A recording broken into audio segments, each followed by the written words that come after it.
កូនខ្លាឃ្មុំក៏បានដើរចេញទៅបាត់ក្រោយពីផឹកទឹករួចតាមនៅតែមិនទាន់ចង់ទៅផ្ទះ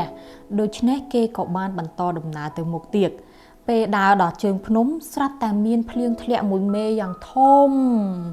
តាមសប្បាយចិត្តណាស់ព្រោះពេលនេះគេអាចលេងទឹកភ្លៀងដោយមិនចាំបាច់មាននរណាម្នាក់មកហាមឃាត់គេឡើយ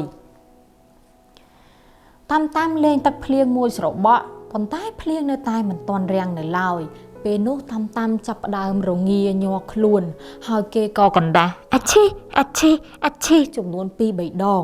គេក៏ចាប់ផ្ដើមនឹកឃើញដល់ពាក្យម្ដាយថាតាមកុំលេងទឹកភ្លៀងច្រើនពេកណាកូនប្រយ័ត្នផ្ដាសាយតាមក៏បានទៅអង្គុយអោបដៃរងាញ័រខ្លួនតែម្នាក់ឯងនៅក្រោមដើមឈើពេលនោះគេក៏ក្រឡេកមើលទៅលើដើមឈើឃើញឪពុកនិងកូនចាបមុខកំពុងតែជជែកគ្នាកូនចាបក៏និយាយថាពុកកូនរងាណាស់ពេលនោះឪចាបក៏និយាយថាចាំពុកបាំងភ្លៀងឲ្យកុំឲ្យកូនរងាទៀតណាពេលតាមឃើញបែបនេះគេរឹតតែនឹកដល់ម្ដាយរបស់គេជាខ្លាំង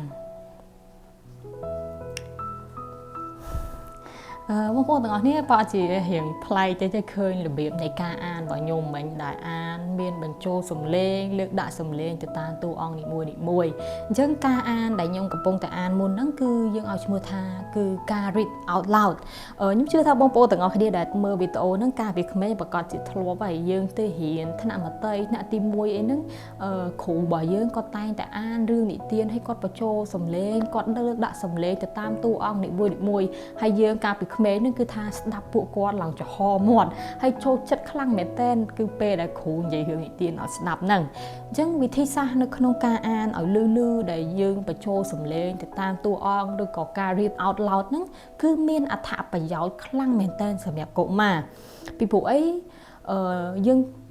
ធ្វើឲ្យកុមារចាប់ផ្ដើមស្គាល់ពាក្យចាប់ផ្ដើមមានទំនាក់ទំនងជាមួយសភៅជាមួយយើងអញ្ចឹងខ្ញុំឧទាហរណ៍ថានៅពេលដែលយើងអានសភៅនឹងឲ្យកុមារស្ដាប់ដោយសារតែក្នុងសភៅហ្នឹងគឺយើងមានរូបភាពចេះអញ្ចឹងកុមារគាត់អាចឆ្ងល់គាត់អាចសួរយើងថាចេះម៉ាក់ឬក៏បងមិនក៏ជ្រុកនឹងដើរជើងពីរអញ្ចឹងម៉ាក់មិនក៏ជ្រុកនៅក្នុងសភៅហ្នឹងវាចេះពាក់អាវវាចេះអីអញ្ចឹងការដែលយើងអានសភៅឲ្យកុមារស្ដាប់យើងអានលឺយើងបញ្ចូលសំឡេងឲ្យកុមារគាត់មើលឃើញរូបភាពបែបនេះវាបង្កើតឲ្យមានទំនាក់ទំនងរវាងយើងនិងកុមារហើយរវាងកុមារជាមួយនឹងសភៅផងដែរហើយរឿងដែលសំខាន់ជាងនឹងទៀតគឺនៅពេលដែលយើងអានសភៅឲ្យកុមារស្ដាប់គឺថាខួរក្បាលរបស់កុមារនឹងមាន space ទូលំទូលាយនៅក្នុងការស្ដាប់យើងគាត់ផ្ដោតអារម្មណ៍គាត់ស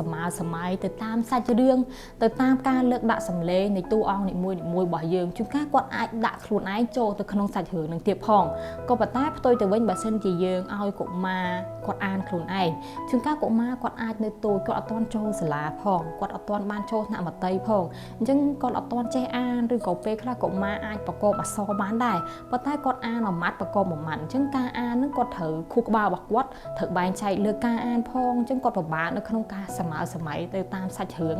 ផ្ទុយទៅវិញបើសិនជាយើងដែលជាឪពុកម្ដាយជាបងឬក៏អីហ្នឹងយើងអាចអានឲ្យពួកគាត់ស្ដាប់គាត់នឹងរីករាយនិយាយទៅខួរក្បាលរបស់គាត់គឺគាត់ផ្ដោតលើការអានរបស់យើងគាត់សម័យអញ្ចឹងគាត់ចូលចិត្តការអានចូលចិត្តការស្ដាប់នឹងខ្លាំងមែនទែនហើយមួយវិញទៀតនៅពេលដែលកុមារគាត់ចាប់ផ្ដើមចូលចិត្តការអានគាត់ចាប់ផ្ដើមចូលចិត្តការស្ដាប់គាត់នឹងចង់ចេះអក្សរគាត់នឹងចង់អានគាត់នឹងមានចិត្តចង់រៀនដោយខ្លួនឯងហើយរឿងទាំងអស់ហ្នឹងគឺវាសំខាន់ដូចគ្នាវា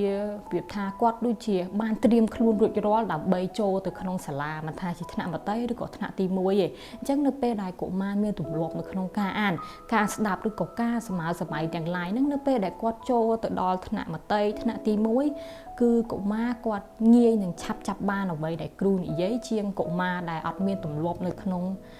ការអានឬក៏ឪពុកម្ដាយរបស់គាត់អត់ដែរអានឲ្យគាត់ស្ដាប់ពីមុនមកទាល់តែសោះ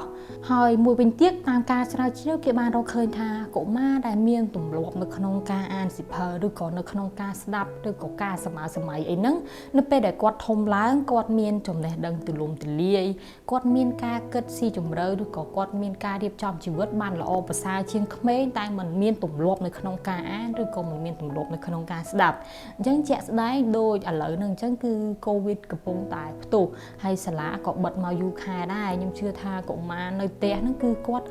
ខ្ញុំសង្កេតឃើញកុមារភាគច្រើនចំណាយពេលទៅលើទូរស័ព្ទឬក៏ iPad របស់គាត់ច្រើនខ្លាំងមែនទែនសូម្បីតែយើងដែលជាមនុស្សធំហ្នឹងក៏យើងចំណាយពេលនៅលើទូរស័ព្ទរបស់យើងច្រើនដែរអញ្ចឹងបើទោះបីជាយើងចំណាយពេលនៅផ្ទះជាមួយគ្នាច្រើនជាងមុនក៏ដោយប៉ុន្តែទំនាក់ទំនងនៅក្នុងគ្រួសារហ្នឹងហាក់បីដូចជារៀងឃ្លាតឆ្ងាយ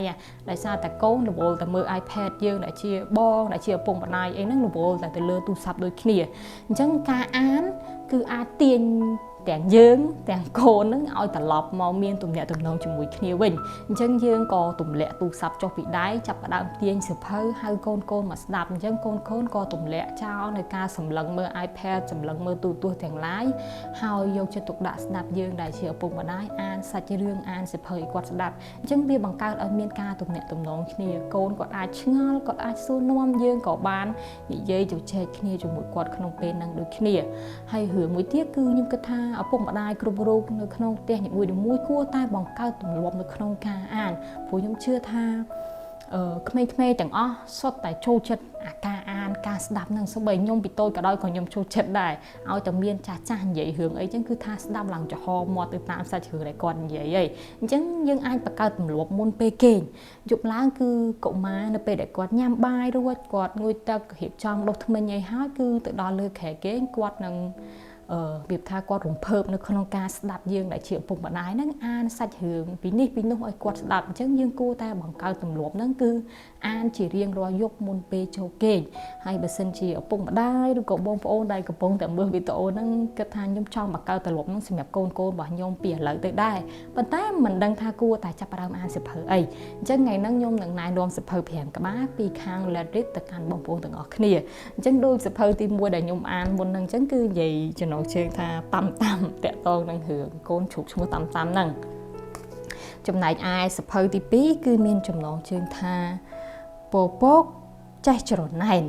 ហើយតាក់តងនឹងសៀវភៅទី3គឺចំណងជើងខ្ជូតមែនតើព្រះច័ន្ទអ៊ំអៀនហើយសៀវភៅទី4គឺលពៅស្បែកគ្រើមហើយសៀវភៅទី5គឺនិយាយអំពីរឿងខែទាំង12អញ្ចឹងសៀវភៅទាំង5ក្បាលហ្នឹងគួរឲ្យចាប់អារម្មណ៍ខ្លាំងមែនទែនគឺ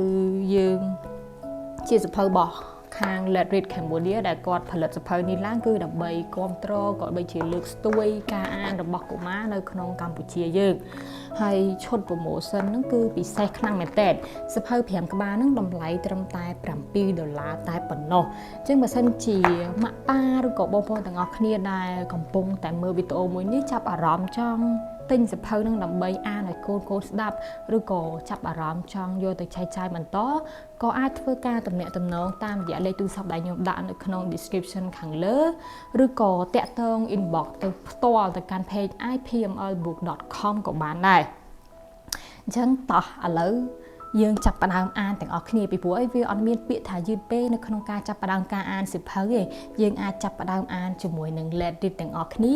ហើយអានវាឲ្យលឺតោះអញ្ចឹងឥឡូវខ្ញុំសូមបន្តការអានរបស់ខ្ញុំដែរខ្ញុំមើលតិចសិនមិនថាអានដល់ទំព័រណាអូខេពេលនេះតាមចាប់ផ្ដើមចង់ត្រឡប់ទៅផ្ទះវិញប៉ុន្តែគេមិនទាន់អាចទៅបានទេដោយសារតែភ្លៀងមិនទាន់រាំងដូច្នេះគេក៏បានជ្រកនៅក្រោមដើមឈើដ៏ធំមួយ